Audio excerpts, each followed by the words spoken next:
A serious conflict is happening along the Thailand-Cambodia border, and now former US President Donald Trump has jumped into the situation.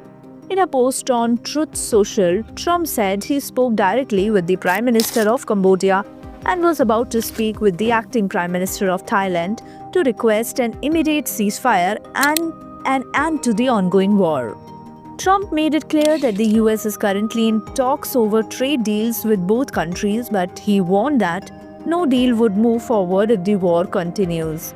He also mentioned that many people are being killed in the fighting and compared the situation to the India-Pakistan conflict, which he claimed was earlier brought under control successfully.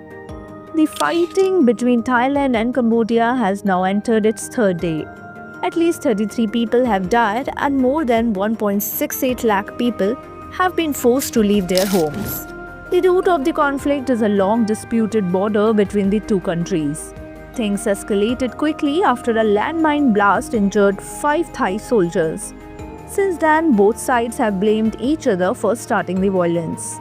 Cambodia has accused Thailand of launching artillery into civilian areas, calling it an unprovoked act of aggression. On the other hand, Thailand has denied this and said that Cambodia is placing military equipment near villages and homes. Thailand has also used F-16 fighter jets and drones, but has not confirmed using cluster bombs, which Human Rights Watch has strongly criticized. Meanwhile, global voices for peace are growing. The UN Security Council has asked both countries to stop the violence, and Asian nations have started discussions to find a peaceful solution. Malaysia's Prime Minister has also proposed a ceasefire. Now, all eyes are on whether Trump's direct involvement and the global pressure will help stop the bloodshed, or if this border dispute will spiral into something much worse. For more updates, subscribe to our YouTube channel TSW News. News that reveal the truth.